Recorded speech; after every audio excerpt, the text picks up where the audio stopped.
you really buying a car online on AutoTrader right now? Really, I can get super specific with dealer listings and see cars based on my budget. You can really have it delivered. Or pick it up. Mommy, look! I think your kid is walking up the slide. Really? AutoTrader. Buy your car online. Really? This episode is brought to you by Progressive Insurance. Do you ever find yourself playing the budgeting game? Well, with a Name Your Price tool from Progressive, you can find options that fit your budget and potentially lower your bills. Try it at Progressive.com. Progressive Casualty Insurance Company and Affiliates. Price and coverage match limited by state law. Not available in all states.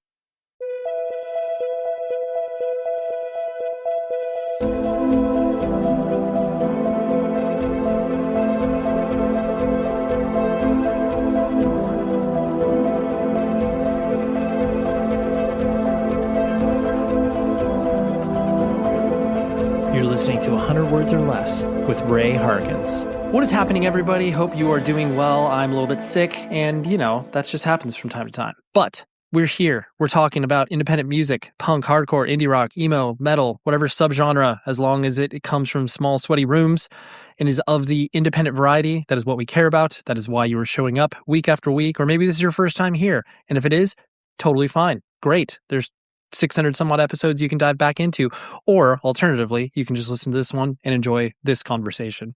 I am talking to Tyler Watamanuk, which I could be mispronouncing his last name, and that's my bad, Tyler. But Tyler is a writer for GQ and has been published in a lot of different places. He is a freelance writer, and he's worked within the sort of, advertising and creative world. But I met him many moons ago. He played in a band called The Ghost Inside for, I want to say it was like maybe their first record, maybe their second. I'm not sure exactly his timeline, but regardless, Tyler has published a book that is incredible. It's called Bigger Than Fashion, and it documents the rise to prominence of streetwear and how it's influenced our culture, broadly speaking, in so many different ways. You're talking Stussy, you're talking Supreme, you're talking the Hundreds. He documents it lovingly, and there's clearly a through line within independent music and punk and hardcore, how that has influenced the aesthetics, but then also alternatively, how punk and hardcore has influenced streetwear, and it's all in one big hodgepodge. But Tyler's book's incredible. You can pick it up at any independent bookstore, or you can buy it on Amazon or wherever you purchase your books. But I'm really, really excited to have this conversation because he truthfully wasn't doing a ton of these long form podcasts. And it was for no reason other than just the fact he was like, I got to work a lot and I got to be able to make sure that I'm, given the time needed where I need to be. So really appreciate you, Tyler, and everybody go check out his book. Like I said, you don't have to have read the book in order to find enjoyment in this conversation. But I encourage you after the conversation to check out the book. That's how these things work. You can always email the show, 100wordspodcast@gmail.com. I receive any and all inquiries. I will respond to you. Sometimes it takes me a little bit longer, but I promise I will. And guest ideas, whatever's on your brain, please drop it in there. Love to receive feedback and correspondence in regards to that. If you can also support the show for absolutely free, $0, by leave a rating and review on the Apple Podcast page, or simply leave a rating on Spotify. All of those things help out the algorithm. This show is not going to turn into a video podcast because that's not really the way that I want to go. I don't need to follow along with all the other shows that exist like that. And that's totally fine. I'm not saying that they're doing something wrong. I just don't want this to turn into that. So because of that, the show is not easy to market, quote unquote. I just want to make sure that you, the listener, are telling at least one other person about this. That's the best way for this thing to grow. So anyways, let's also talk about weekly recommendations. You can find a link in the show notes that will take you to an Apple Music or Spotify playlist of all of these records I've been recommending, listening to week over week. Some are new, some are old. The point of this list is because I received a lot of feedback in regards to people being like, I listen to this show because it introduces me to new bands or introduces me to new music. And I was like, how about on top of that, it's just a running playlist and you can dip in, dip out, follow it, whatever it is. And hopefully you get keyed into something that you haven't listened to. So that is the point of these things. Like I said, click on the link in the show notes. This record I'm recommending is an oldie but a goodie. This came out in 2003 The band is called The Stills. The record is called Logic Will Break Your Heart.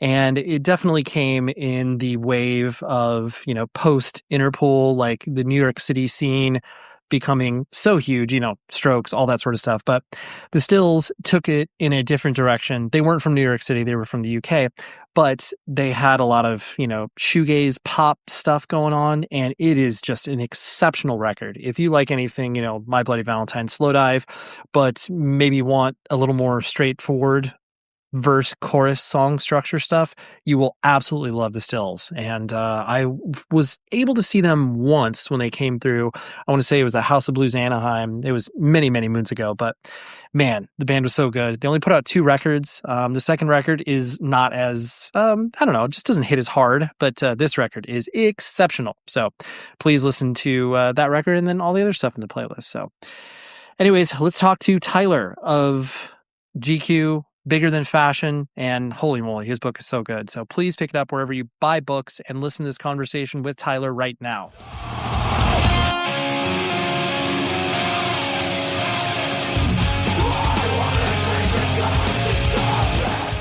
You and I met many years ago via, obviously, the guitarist of Taken, Chad. Like, he was, I honestly, and this isn't just, pandering to you, but I do remember Chad texting me and being like, hey, do you know this guy named Tyler? And like, he full circled it where I was just like, oh, you went to show? Oh, yeah. And then anyways, it was like kind of put all those pieces together. And truthfully, like partially because I know you are not like, beating the internet down in regards to like, oh, I'm sharing about my life and all the things that I'm doing. I had no idea that, writing and cultural coverage was kind of like a huge interest of yours. Like, I mean, obviously just as a person, I kind of understood that. So I'm really curious from a like writing perspective, like because I know you've obviously contributed a lot of different places. Like, when did that, I guess, gestate in your brain where it's like, oh yeah, I like to write and I like to write about the things that I care about? Like, when did that even start to happen? Yeah, it happened pretty naturally. Like, I think it's weird when I even think about the trajectory of the things that I've written about. Obviously, like, design and fashion and culture has kind of been a major beat, but like, I originally was like writing about music for like, little blogs and like television and movies. Like, that was kind of, I think, my entry point to writing about it. And I think it was a little bit of, like there was that era of the internet in like the early 2010s where you could spin up a blog really easily and was just like, hey, why don't I try writing about these things that I would be interested in? So if I saw like a movie that like really floored me, I would be like, oh yeah, I'll write a little something about it.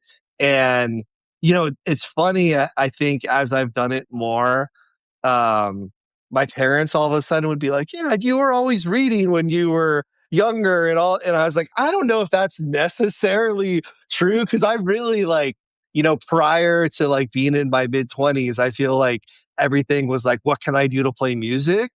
But I think like it's all from curiosity, right? Like, I think there's something about, that desire of like noticing something that catches your eye and a little bit of that, like taking apart the clock mentality. Like, how does this stuff work? What does this stuff mean? And it was just kind of like a very natural progression from like writing for a little blog to a slightly bigger blog, to like a real publication. And then it kind of went from there. And the beat that I'm in now, writing about men's style and fashion, like, it really all started with the graphic tee. Like, I feel like that was my entry point into the world of fashion. And it's kind of crazy how much I've just kind of like learned along the way. Yeah. And I mean, it's cool hearing that, but then also like thinking about it through the lens of especially independent music. Cause it's like, I personally, it's like, I loved zines, did like music review. So that was always, and truthfully, why I arrived to doing a podcast for as long as I did. This is just an audio zine, obviously. Yeah. And so I just love hearing that progression, because like that's exactly how everybody, starts something, where it's just like, oh yeah, it's not like you were like, hey, info@gq.com. Here's my No one's doing that. And if they are, Yeah. they're terrible. And I think like with especially like even if it's like zines or the graphic design or the photography and all the shows kind of growing up, I think there was something about which it kind of sounds silly to say now, but it was like, oh, I played, bass or guitar in those bands, like, there was other people who, like, knew how to do those things. So it was something that, like, I always had an interest in, but I feel like, as you know, being in a band, you're juggling, like, trying to book the shows or trying to figure out ask your friend who has the bootleg Photoshop to design the flyer, like, there was always someone else that was, like, able to do these things. So I feel like it really never even, like, crossed my mind until I was an adult, and then I think it was, like, kind of looking back and like, oh wow, like I was kind of like so much of I guess those communication tools that we learned or like the visuals that catch my eye were like kind of born from that world. And then I think like I moved to New York in my mid-20s, and I think just like that was a total shock being from like, a sleepy suburb in Los Angeles to where all of a sudden it's like people dress so differently. There's like these art shows. Like it was totally like my eyes just fully open, and I just started like going to things, asking questions, all that kind of stuff. Like for a curious kid in his 20s, like it was I moved at like a really good time in my life, I think. Yeah, absolutely. Because you were already curious about these things and you had, you know, access, but limited access maybe. And then now all of a sudden it was like, oh, I can drink from the fire hose and like have all of this infiltrating, whether it's fashion, movie, everything else is all right there at your fingertips. Um, putting the focus on you as a person, I know, like you mentioned, were you actually born and raised in like the, Redondo, El Segundo area? Where did you come up? Yeah, I'm from Torrance and Okay. like born and raised there. Um, my parents are like generally from the area. My dad had moved from like a small town in Canada when he was, I think, 13 or 14. And so he went from like snow, like insanely cold temperatures to like Southern California. So soon as they kind of landed there, it was like, oh, we're going to raise our kids here. Like, this is it. Um, and yeah, I think like it was a really great place to grow up because we had access to like I was, earlier before we started, like Orange County and all those venues and all those shows were, 45-minute drive away. To go to like the Hollywood Strip was like everything, even with all the LA traffic, was like an hour away. So it felt like it was like really central to like kind of getting out and spreading your wings a little bit. And as someone who's lived on the East Coast for like the last 14 or 15 years, like that weather was unbeatable. Sure, yeah, it's a whole different ballgame.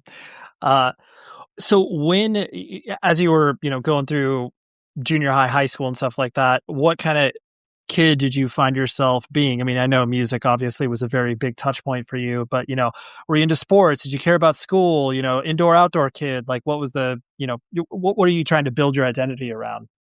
Yeah, I mean, I feel like in a lot of ways I had a very like the kind of like typical Southern California kid experience. Like I grew up playing soccer. I had a cousin that surfed, so he would take me out surfing. I was never that great at it, but there was just something that felt like, oh, like that's what you're supposed to do. Same with like skateboarding. I feel like in middle school, it was a little bit of I'm just gonna throw my hat in all these different rings and like maybe see what sticks. And I remember like a point in eighth grade where I think it was the mix of like, you're going through puberty, so people are getting taller and like more athletic, and you're kind of like getting ready to go in high school and doing the thing where like, okay, you're saying goodbye to your middle school friends, you're going to this new high school. And I think that for me was like when the music thing really clicked in. Like I remember when I would go skating with my friends, let's say it was sixth or seventh grade, we were kind of all on the same playing field. And then there was like that eighth grade where all of a sudden it was like, oh, I'm like the worst one up in the mix here. So like I became the guy, with a video camera. So like I would be, my friend Larry had this camera and he was really good and he was trying to get a sponsor. So I would like film him and I didn't really know what I was doing. And like he would show me these videos and then, the soundtrack to a lot of the skate videos at the time. That started to kind of like put us onto that music. And then I think just slowly it was like that classic. You start off with like, the tip of the iceberg in the world of punk or pop punk, and then just kind of go deeper and deeper like each year throughout high school. But yeah, I feel like in middle school, it was really like, I'm trying surfing, I'm trying skating, I'm doing soccer. But then like once the music thing clicked in and, got like um, Squire Strat, that was kind of thing that immediately I was like, oh, this feels the most right out of all these types of personalities I'm trying on. Right. Yeah. And I love the, like you said, throwing the hat in the ring. Cause I mean, everybody is doing that in some capacity. It's like no one, even though people like to pretend they're, somewhat fully formed, it's like everybody's just, stabbing around the dark or whatever. But it is when you find those communities that you can take a part of that don't have these huge barriers of entry where it's like, yeah, you're like, I'm not that good at surfing. I can't just like constantly hang out with a bunch of surfers and be like completely terrible at it. Like I'm not long for that.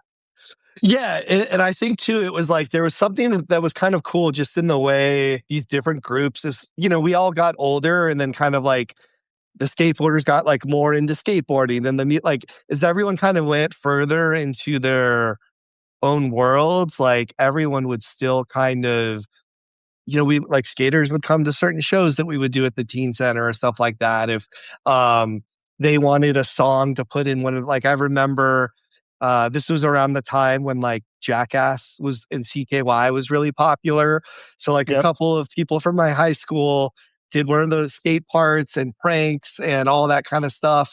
And like, oh, let's throw, footage of the band playing one of their songs in a garage in the middle of that. So like, it was kind of cool, which I think kind of like hinted at like the worlds that I would cover of like there is overlaps between, these worlds, if it's art and design and fashion and all this other kind of stuff, like the way that they can bump up against each other, but then kind of also break out on their own. Mm-hmm. Yeah, absolutely. And I think one thing that really fascinates me about not only your coverage, but just like the maturity that exists now within the context of like these scenes being able to mature, because it's like, when you're reflecting on punk, you're just like, okay, well, yeah, it really ostensibly started in the late 70s and, people didn't expect to like live past 28 or whatever. And then like all of a sudden now that you're reckoning with the fact that like these are 60 or 70-year-olds that have done so many different things and that punk culture is permeated throughout so much, like you document very well in pieces of your book.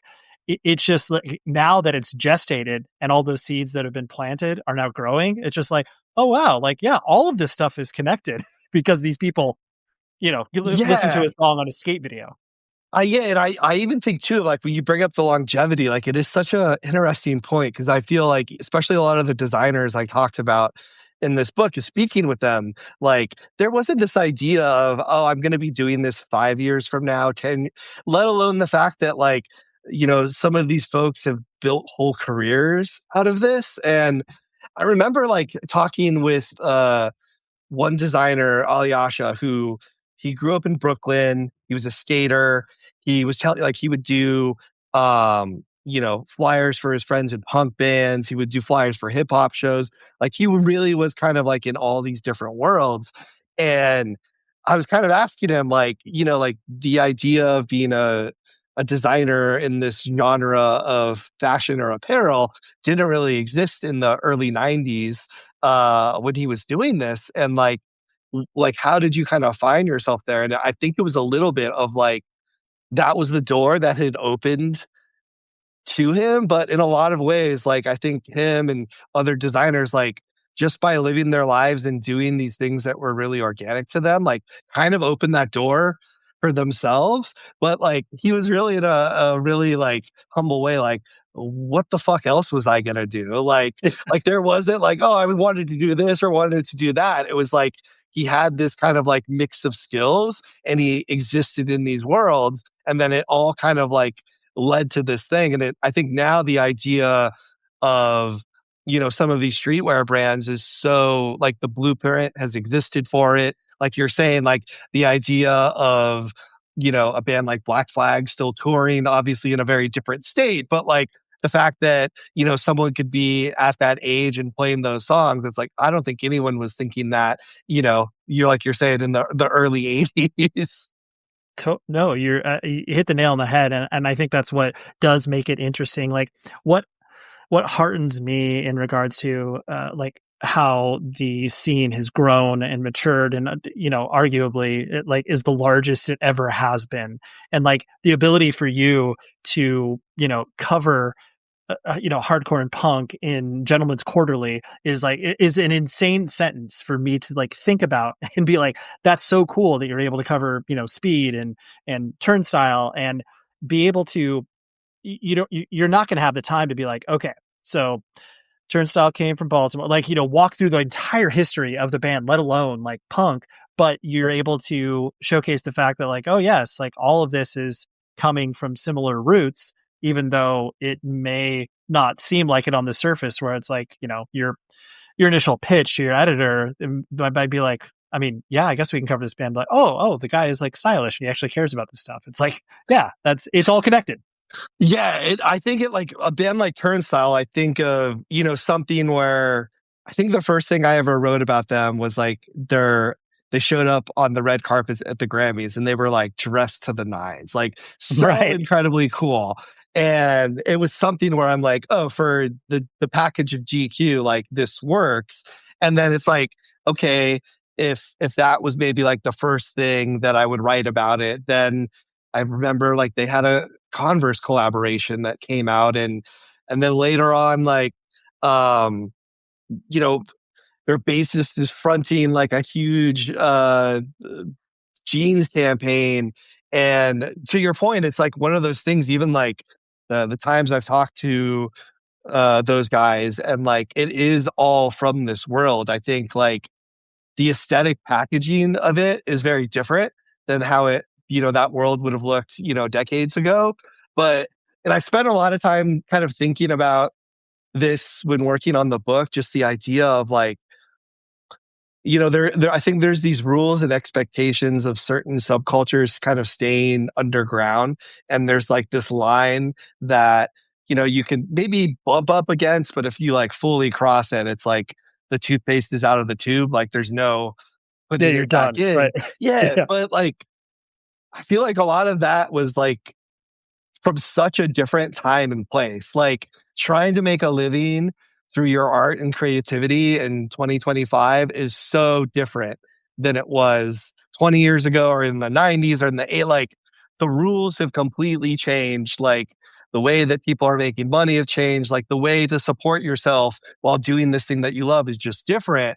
So like it is really funny when, I think about a big theme that came up when working on this book was like the notion of selling out, which is like so similar to, I think, what we're familiar with in the context of like the music industry.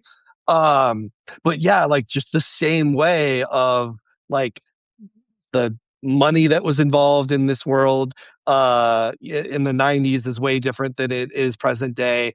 And the same way, like I would assume it might be easier for a band to say no to certain things in the 90s when you're selling CDs and venues aren't taking as much of a cut of ticket sales and the merchandise. And so it's just like the world is so different. So to kind of watch, bands or designers or anyone that's kind of like rooted in the underground to figure out how they can kind of like bend the system to work for them, I think has been like really cool to watch and to also just kind of cover from like a cultural perspective. You know what time it is? It's merch time, and it's our friends at rockabilly.com because they want you to save money first and foremost. Use the promo code 100 words or less. That will give you 10% off of your first order.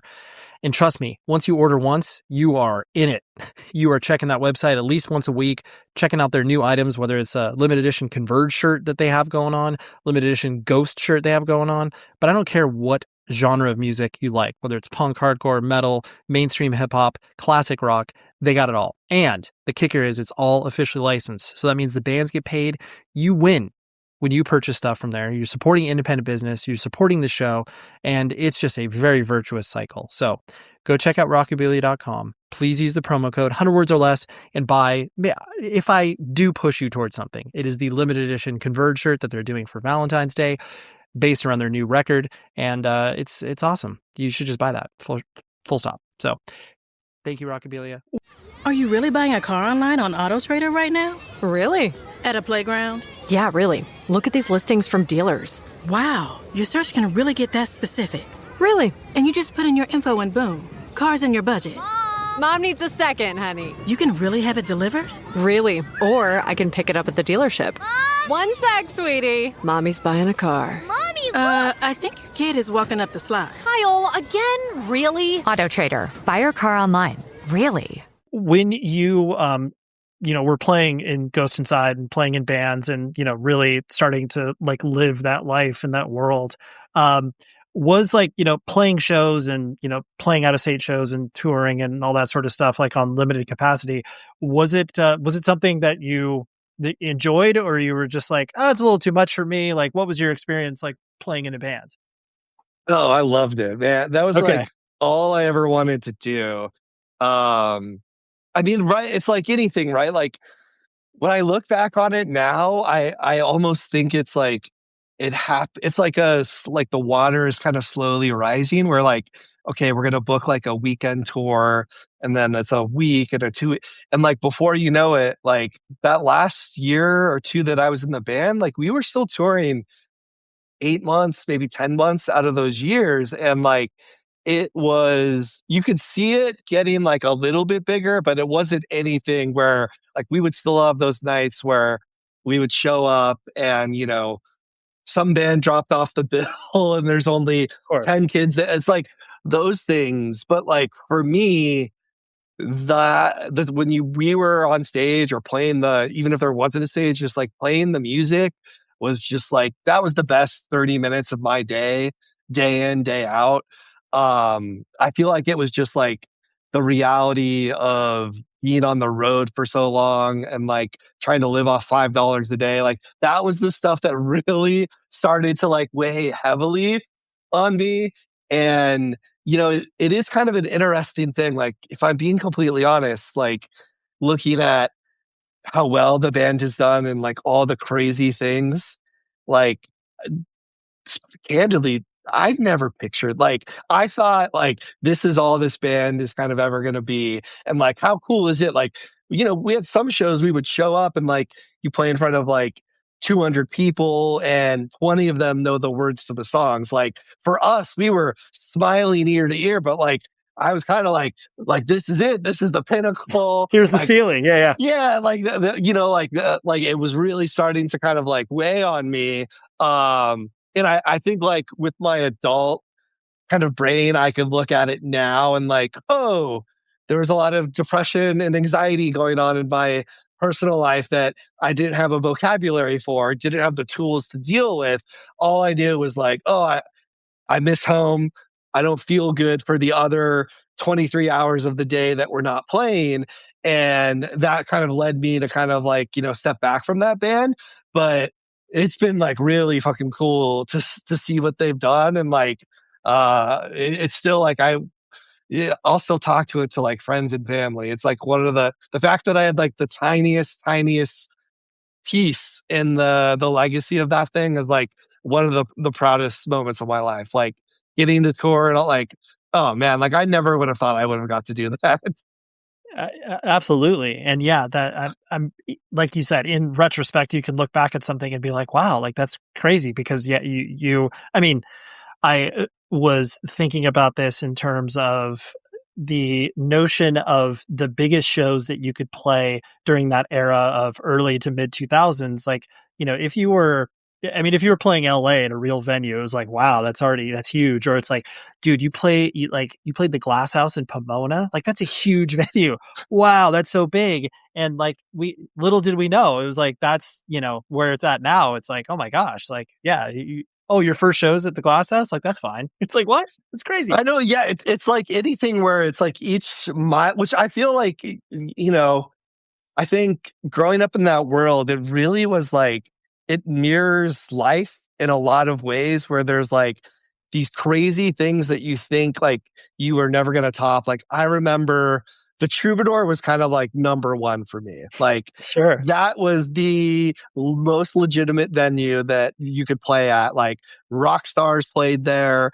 That was something like my parents knew what the Troubadour was. So Yep. the first time we ever played there, we're showing up and we had this, shitty old van with the trailer on it and, suburbs of like Culver City where we were practicing, relatively easy to find parking for that thing on like one of the side streets. But I just remember showing up like in the Hollywood traffic and we were just like, oh shit, we're not in the suburbs anymore. Yeah.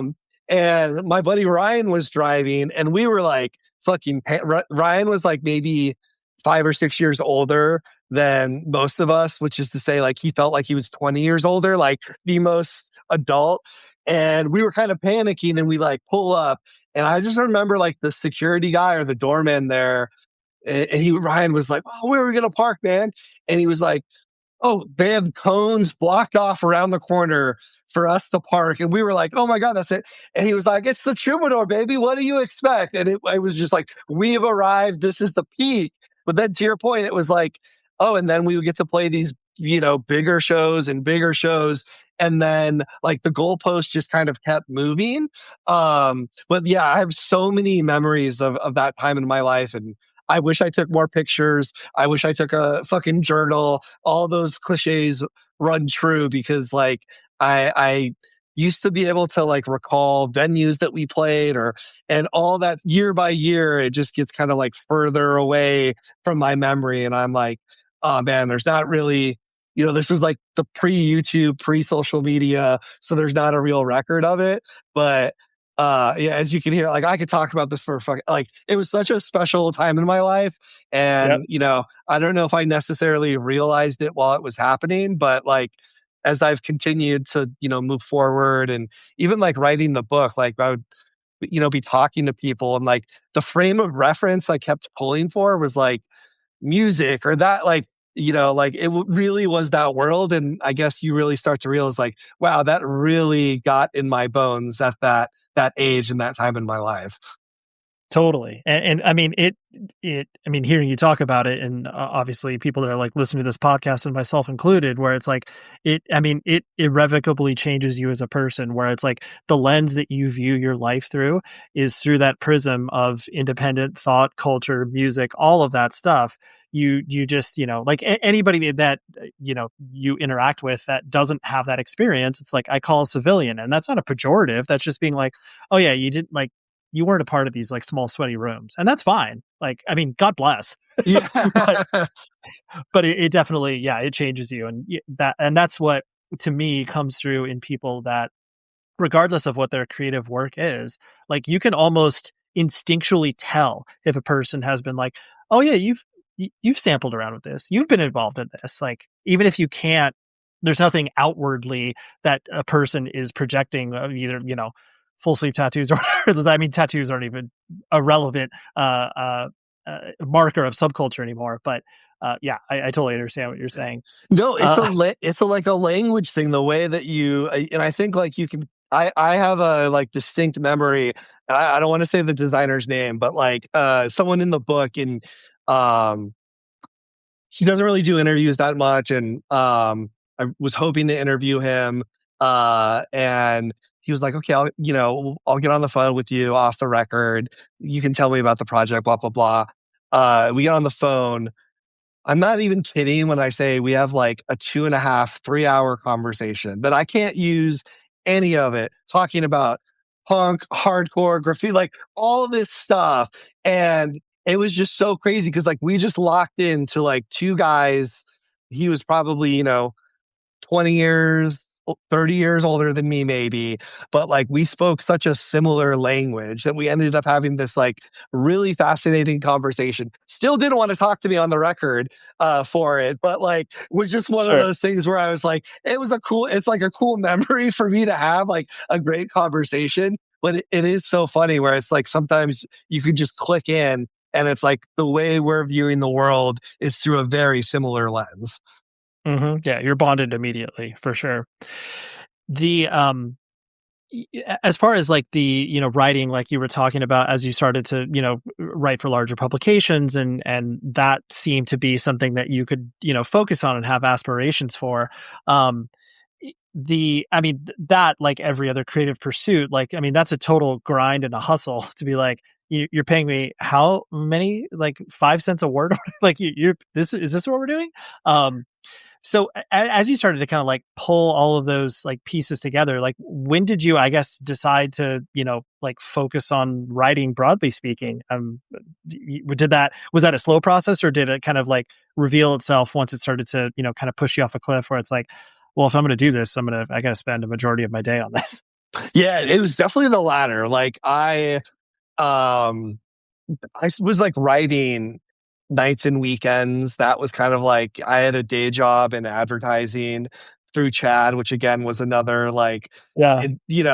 crazy thing where I worked at this agency for 8 years, and that was all from my friend Ryan Romero, who I can't remember how he knew Chad, but like was like, hey, the guitarist of Taken is in New York, and I think he does something.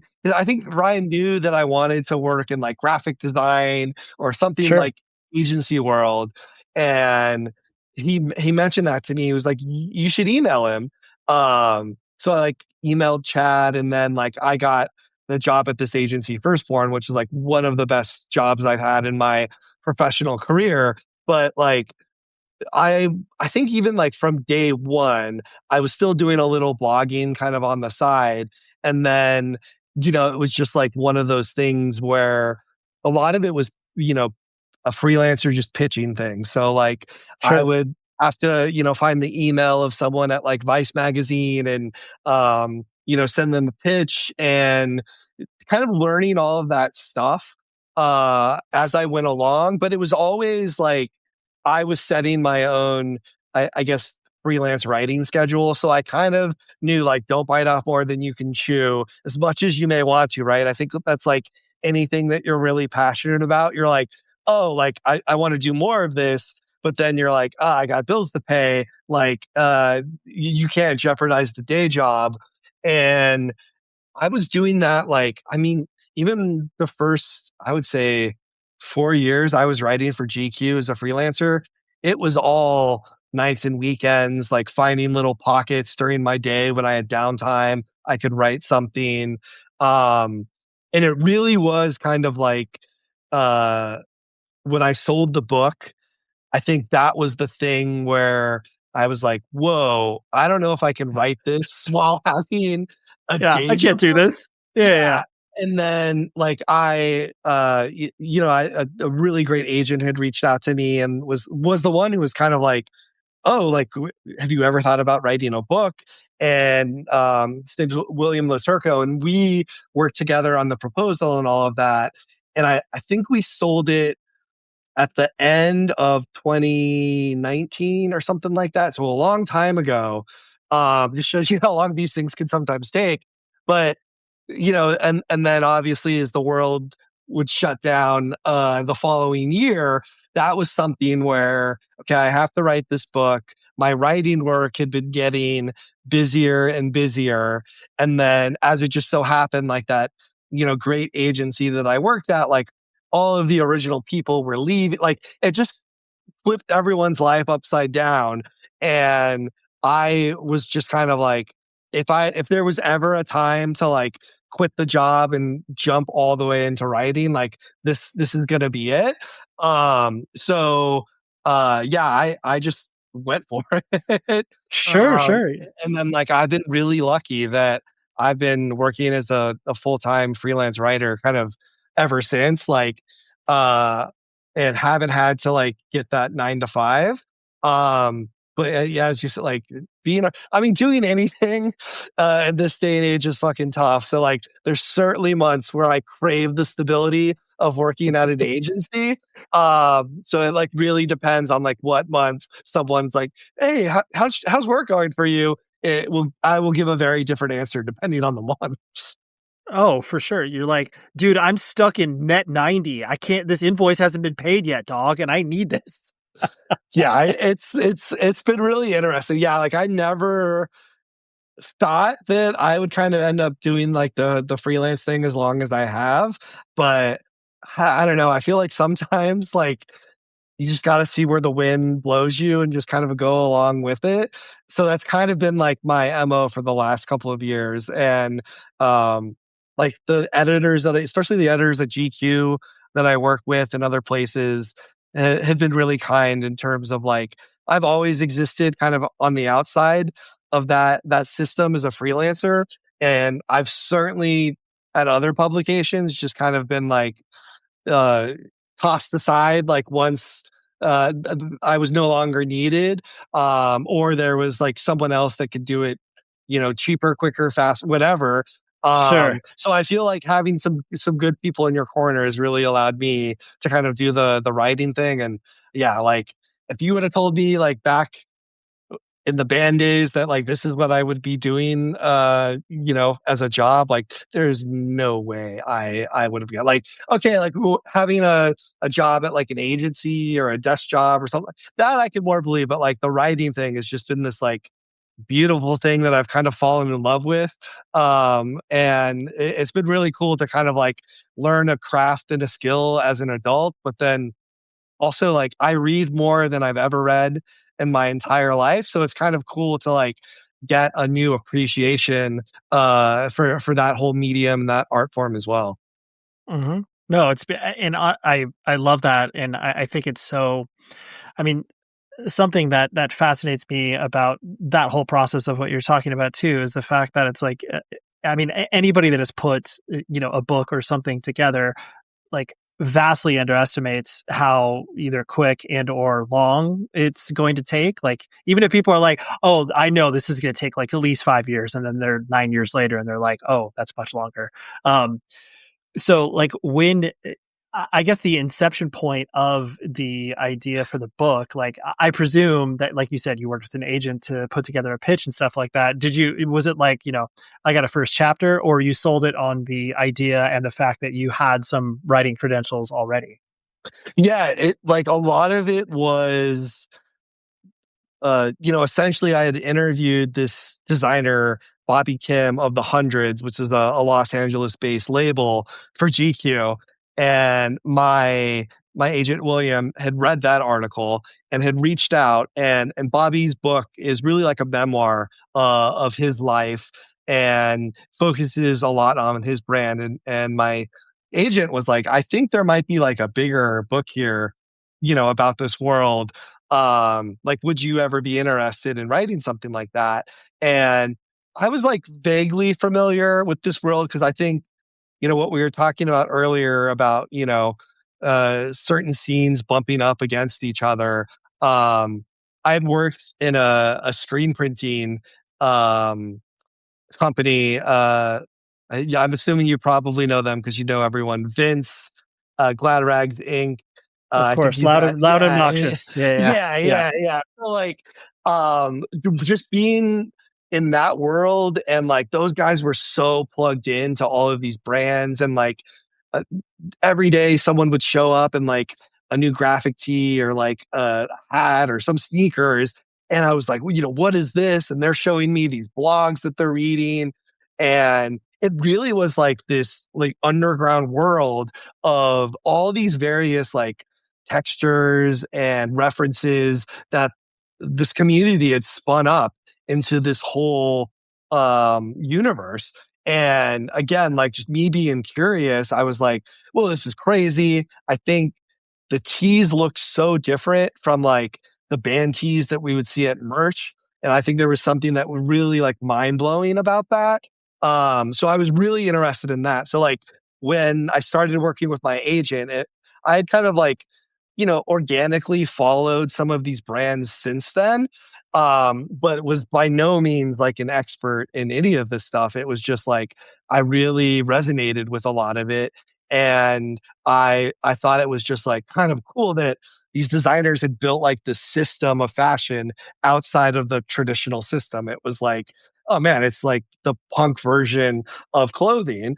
Um, and so like one thing led to another, and it was like, if you were to write a book about this, what would it be? So yeah, you put together like a whole, essentially like outline of the book, chapter by chapter. You write the summaries, you write this big introduction on like why this book, why right now, why you're the person to write it.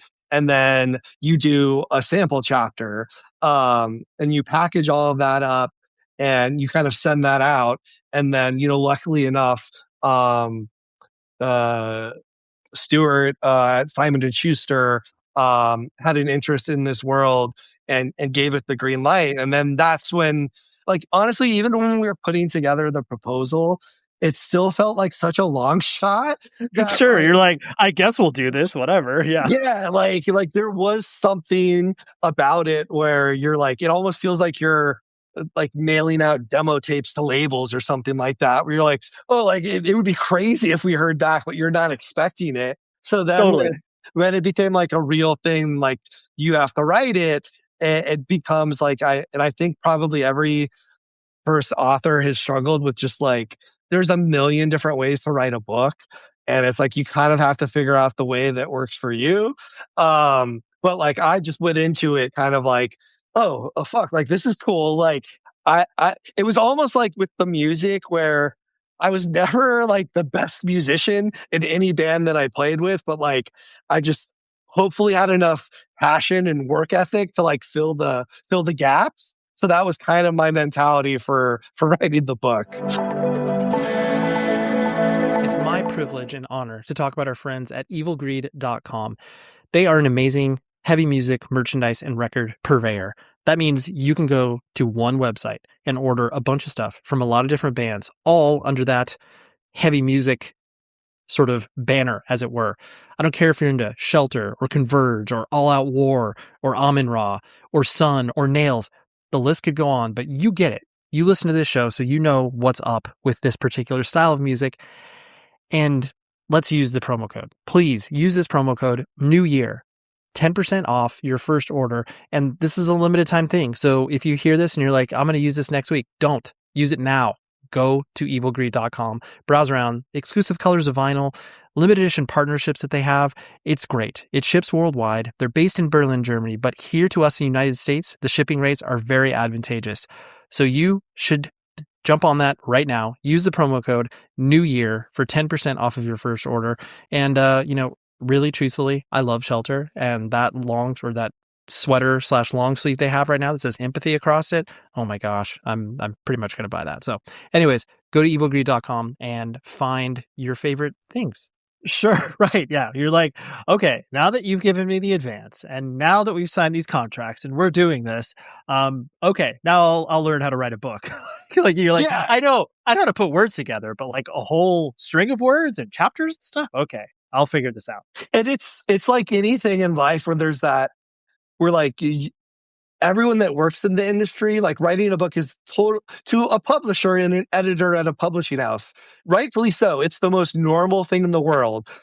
People do it all the time. So you're in these meetings and everyone's just talking about it like it's this normal thing. And then like in my head, I'm like, oh, fuck. Like, how am I going to figure out how to write a book? But yeah, it's like one of those things where it's almost like, when we got them to say yes, which, my agent had told, like, that's the most important part. Like, get someone to say yes. And then like, I promise you everything will fall into place. And more or less, like, he was true. Right. I love that. What fascinated me about the book too, apparently just overusing the word fascinating, but like I find the book fascinating.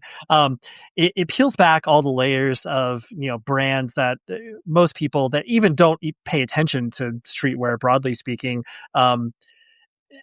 they have no clue like where not only the origin stories, but like the cultures it came from. Whether it's like, people would look at Stussy and be like, "Oh, that was a surf brand." Yeah. Yeah. Um, did you start, I guess, with like the sort of wish list of brands where it's like, okay, here's these 20 brands that I want to cover, and then like this is how I'm going to approach these interviews and putting this together, or was it like you already had a pretty dialed in idea of like, okay, instead of these 20 brands, I'm like, I got to get these 10 for sure, and then anything else is like gravy?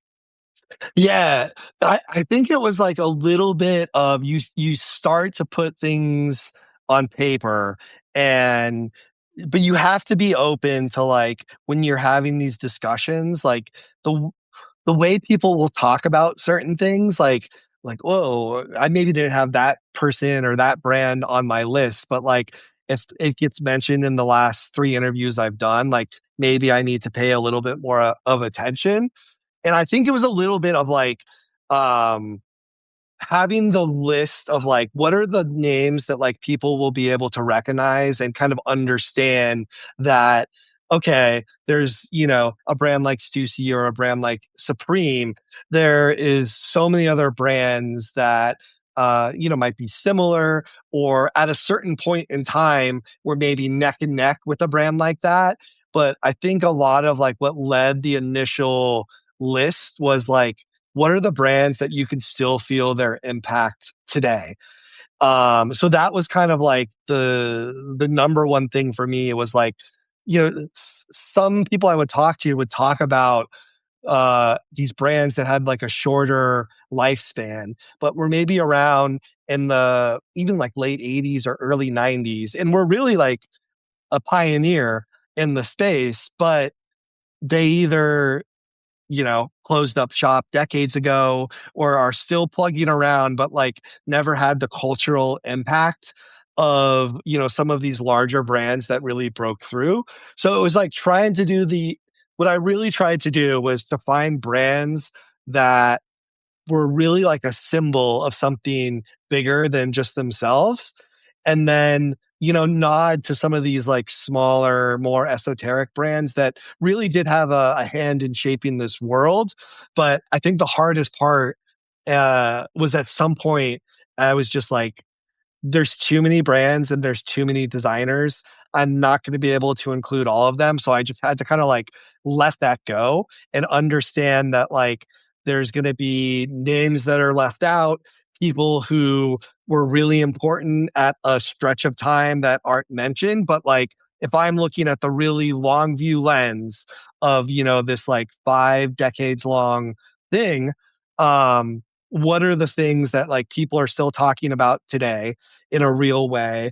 And then also too, like there are a couple smaller labels that I did include, but also in the way that they told a larger story. So I think that was like the main things when I was trying to figure out the brands was like it needs to do a lot of heavy lifting. It tells the story of that brand, but it also needs to say all these other things. Otherwise, like the book would have been, I mean, and to be honest, like we cut like 30,000 words out of the final book. So like so much got left on the cutting room floor as is. And I felt like that was already like the shortest version of the book. So like there could have been like, there honestly, like in this world, like I had so many great stories. It was like, there's like 5 books within everyone that I talked to. So it really was this act of reduction to like, what's a story you can hold in your hand and kind of get the texture and the energy of this world.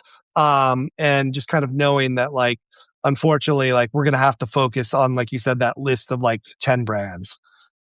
Sure. Yeah. Because otherwise I mean, it's the same thing that when people are trying to come up with the inflection point or a particular subgenre where it's just like, when did emo turn from one thing to another thing? And it's like, yeah, you can point at these things, but like, I mean, if you were truly comprehensive, it's like people would just get so lost in the sauce and be like, I don't care. Like, I don't care at a certain point. And then that's when you lose, like you talk the thread you're trying to pull through the entire book. It's like, that's when people are just like, dude, I can't care about this unless I'm like the truest head of this. It doesn't matter. Yeah, and it was really important to me because I really was kind of thinking of because the people that are into streetwear, like, they are so passionate about it, and, like, they have so much knowledge of, like, some of these more esoteric corners. So it was like trying to do this thing where I still wanna nod to them, but also at the same time, like, tell a story that is engaging and that, like, someone that is maybe just familiar at a surface level could pick up and get it. Okay, yeah, because to your point, otherwise that, like, there could have been an academic textbook of this thing with, like, fucking everything in it, but, like, I number one, like, I didn't wanna write that version of this book, and I'm certainly not jealous of the person, whoever writes that one day. Totally. Just, I mean, like, talk about not only a thankless job, but like just who's going to actually be interested in that? It's like you ultimately would be writing to no one, or like a very, very specific audience that won't serve any real purpose of, like, especially if you're working with the publishers, like, how are we going to sell this book? What are you talking Yeah, about? and, like, you bring up a really good point about the music and the genre, like, there was so many, like, you would call, I don't know, subgenres within this world of streetwear? Like, was it more born out of skate versus graffiti versus hip hop versus surf versus, like, maybe there's someone who did both? Like, so it really was one of those things where, like, there were so many, like, and I mean this in a really great way, so much gray space in a lot of these brands. Like, it wasn't this or that. So, it was just kind of accepting that, like, to try and define it and be really rigid about it wasn't going to serve the reader. So, like, I remember having a conversation with my editor, and, like, once we kind of came to that conclusion, it was like a very freeing moment to kind of let the book take a more natural shape versus trying to, like, cross every name off of the list to make sure we were, hitting every corner. Absolutely. And kind of talking about the fashion aspect in general, something that, I mean, us coming from the hardcore and punk scene, something that has been so fascinating, especially, like, I mean, I like 99.9% of my wardrobe is band shirts, and, like, that's literally all I wear. And so, like, to watch this vintage market explode, and, like, now we're even, I was literally talking to a friend today who plays in that band Silverstein, and we were talking about the concept of, like, bands are, like, they are literally having to reprint old shirts because they're just like, that's what people are like. Now it's like the vintage market isn't like, oh dude, what's, like, the most unique uniform choice shirt? Now it's like kids being like, I'm nostalgic for 2005 Silverstein shirts, and it's like, what world are we existing in? But anyways, the reason I bring all that up is just the fact that you've been able to see through your writing, but then also just your, cultural observations of, like, how that vintage market has exploded, and people are wearing the stuff that obviously have no connection to it whatsoever. They're just like, this looks like a cool shirt, and my stylist put it on me or whatever. It, it, I realize I'm kind of asking not a big question, but just like, what's your take on why people are, I guess, attracted to that, or are, transfixed by the fact, like, I gotta buy this original Typo Negative shirt for $750 or whatever. Yeah, I mean, it is crazy. Like, I think if you look at it from, like, an aesthetic level, right? Just like the and I think it's like anything, the graphic design language of that era is drastically different than I think what people have been used to in the last, like, 5 years. And it is funny, like, 'cause you mentioned all of this stuff regarding, like, the vintage tees, and, like, I'm already starting to see the graphic design influence of that era make its way into, like, contemporary new bands, and to where it's almost like, oh, we're now designing shirts to look like they were printed in 2004 or 2005 because, like, that's meeting the consumer where they are right now.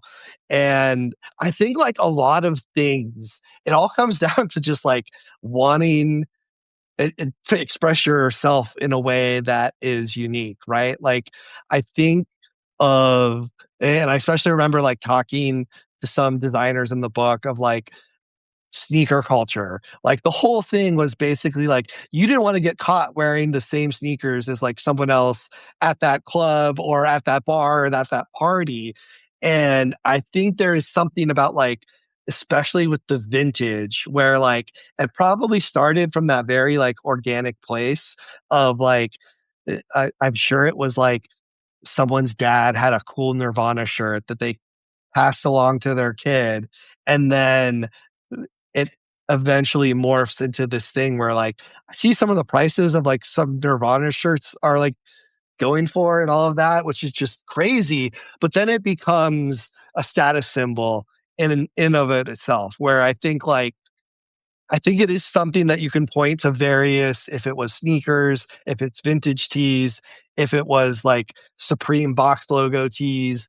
There is something where something goes from signifying like a real thing with real meaning to whether there's the monetary value, which I think drives a lot of this stuff, then it becomes this really hard to get status symbol.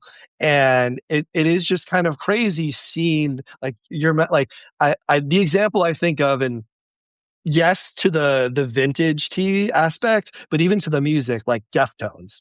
The fact that that band is now like bigger than they've ever been. And they're like, who would have thought that like anyone who had Deftone tees like in high school or middle school that those would be worth money now. But like there is something where a band that good that never threw in the towel, just kind of like always plugging along, is bound to kind of come out and find the spotlight on them yet again. And I think the fact that it was like, it's almost similar with a brand like Stussy, like a lot of their vintage designs are, worth really good money now. And it's like the longer these kind of like icons within their spaces and their genres can exist, the more that it kind of adds value to those pieces, because it kind of symbols like, I mean, it feels weird to think of Deftones as like a legacy act, but like in a lot of ways, they're on the way there.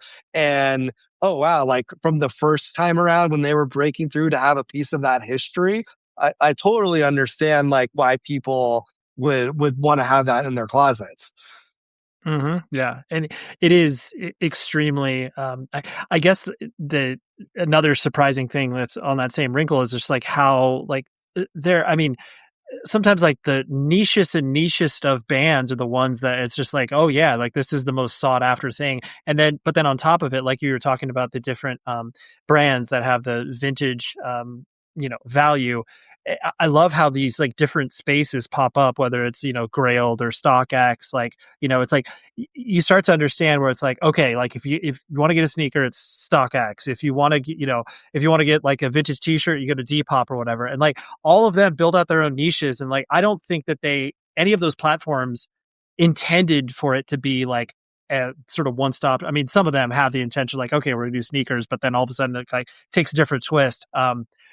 I find that so fascinating too, where it's like oh yeah, this is the app for, vintage beanies or whatever. It's like, oh, okay. Yeah. And I think a lot of like, it's funny you mentioned Grailed, and like on the topic of vintage tees, there has this, I think this is one of those things too, where, I wish I had bought so many of my band shirts in a larger size. Like, oh, of course. like I guess wasn't really thinking, because who was thinking you're going to want to wear this when you're in your 30s? But there on Grailed of all places, there's this old AFI Black Sails and the Sunset tee, and the guy had it listed at like $300. And I'm not kidding. We're like once a year, I sent him a message to be like, would you sell this for 75? No. The next year, it's still sitting. Hey, just me again. Would you sell? And like, this guy is not budging. And I'm like, to me, like that album and like the artwork to it, it's something that like, I just really, really like it. But like, I don't like it. $300. Like, I don't know. That's crazy. But I'm like, right, $75, that's a lot of money to pay for an old graphic t-shirt. But like to see it on Grailed next to like old Raf Simons and Rick Owens like fashion pieces is so funny. And it's like, clearly this guy knows it's vintage and it's maybe of some value, but like really doesn't understand that like like that AFIT is not going to command $300. Right. Unless, and to your point, especially based on the marketplace, because it's like, it's so interesting too, to watch the evolution of like an independent record store where it's like, I mean, vinyl is obviously popular still, and has, been on an upswing, but then many of these record stores too are now selling vintage merch where it's like, but they have a very specific point of view where they're like, oh yes, like, like one of my favorite record stores in the country is Joint Custody in DC. And like the sort of stuff that they bring in from a vintage perspective is like not only going to be very interesting to their consumer, but they price it accordingly where it's like, oh yeah, here's a uniform choice shirt, 4-sided, like, oh my God. But then, it's like you look at it, you're like, that is $550 that I'm not going to spend on that. But if that shirt was put on, grailed, like people would just be like, what the hell is this? Like, I mean, I guess it kind of looks cool, but like, it's just going to sit there. Whereas like the AFI shirt in a different spot would sell. Yeah, exactly. And I think it's that little bit of like the idea. And I feel like you saw a lot of this with streetwear was like the kind of resellers and, people who were able to like maybe at like a very surface level understand the perceived value of something.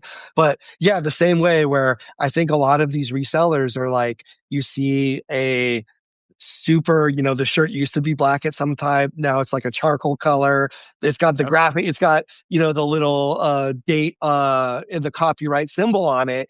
And there's that automatic like, oh, I got to throw it on one of these sites with this.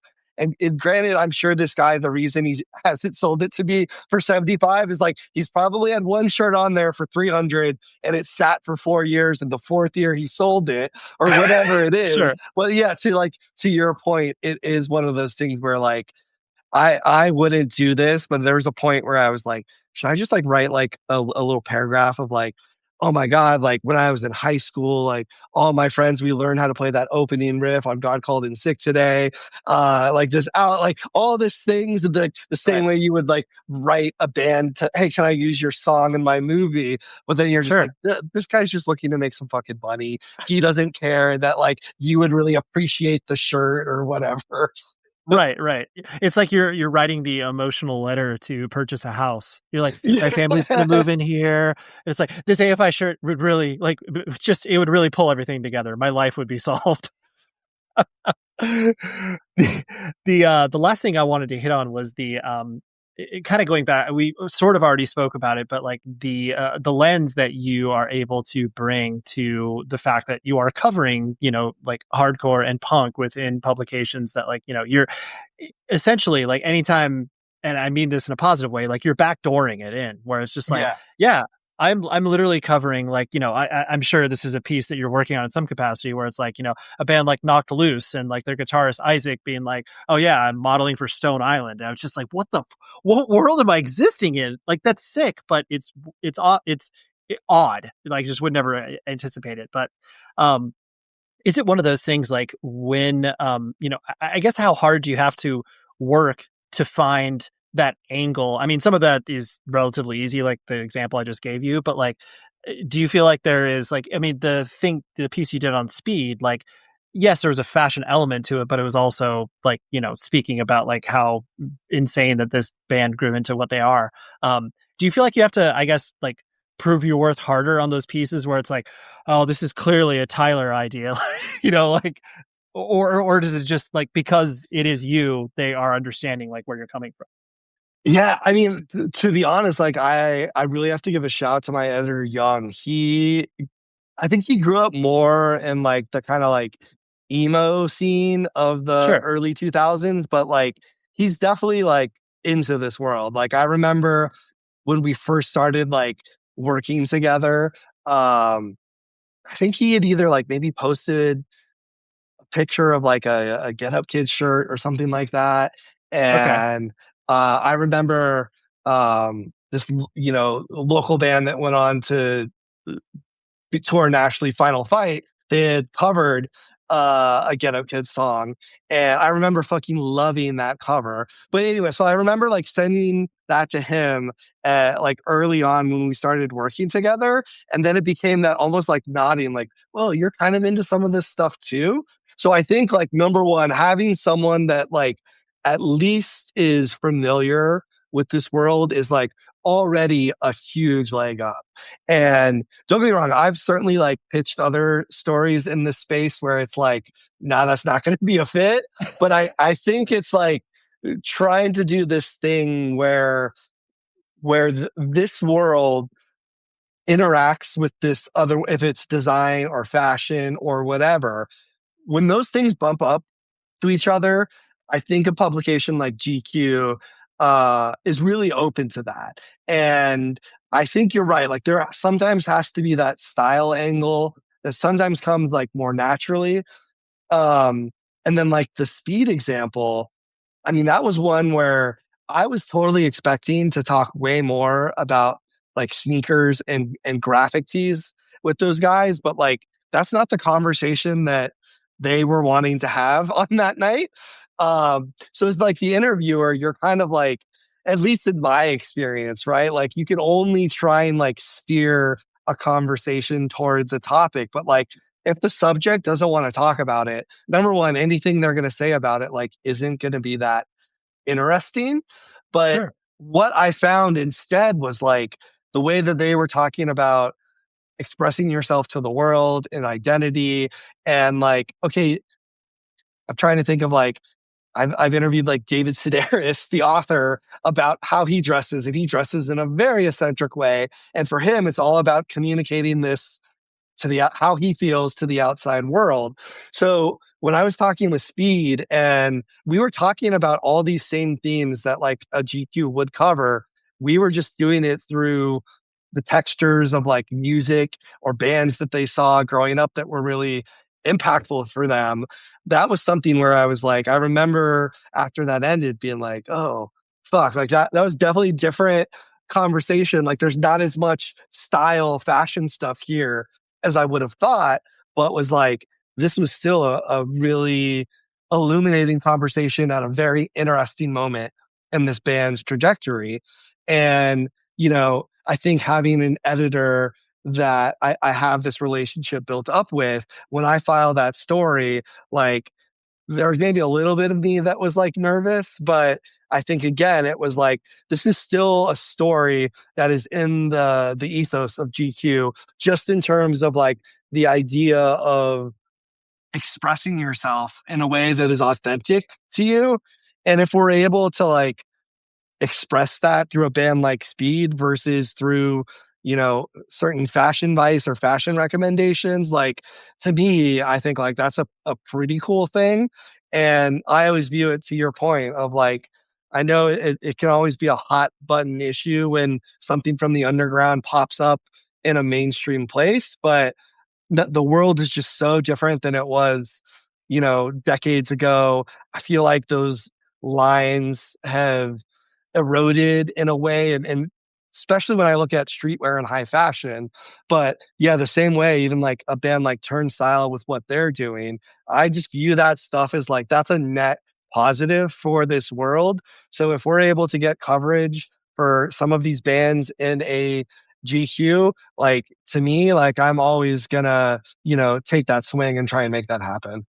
Yeah, no, I love it. And truthfully, I think we're at the point now where it's like everybody's just viewing it as wins for the community, where it's just like, oh yeah, dude, this is a W. The fact that this is happening, especially for a band that has worked for it, worked hard for it, like their ethics are in line, like everything checks the box. It's like, yeah, why would we be like, dude, I don't want my, you know, I don't want the subculture reaching, you know, a different plateau. It's like, come on, that's such short-sighted thoughts. But Yeah, and I think a lot of stuff too, it's also like in the way where, you know, it's like one article. Like in a lot of ways, I know it reads as like such a big deal sure. and you're in that world, but you're like, I promise you, like that one article isn't gonna like blow up your spot or anything.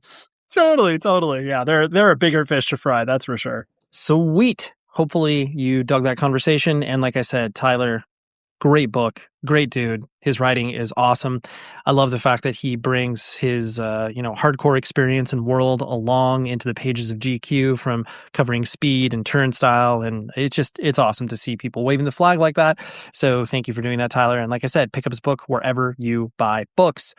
Next week is a different sort of conversation because, sometimes obviously people play in bands and that's like, what they are known for. This one is slightly different. His name is Frank Bach. He plays in a band called Monk, but he has worked in the tech world for many, many years and worked at, huge companies. And, I'm not going to belabor all of the credentials at this particular juncture, but we talk about just what it's like to, grow up in the punk and hardcore world and have those, principles, and then being able to navigate the, corporate lifestyle that many of us step into, but then hopefully don't get changed for the worse. And it's a corporate punk conversation because I myself am a corporate punk. I have worked in large companies, and so I just wanted to have a nice little dialogue with a person about this. And Frank was game, and we did it. So that is what's happening next week. Until then, please be safe, everybody. This episode is brought to you by Progressive Insurance. Do you ever find yourself playing the budgeting game? Well, with the Name Your Price tool from Progressive, you can find options that fit your budget and potentially lower your bills. Try it at Progressive.com. Progressive Casualty Insurance Company and Affiliates. Price and coverage match limited by state law. Not available in all states.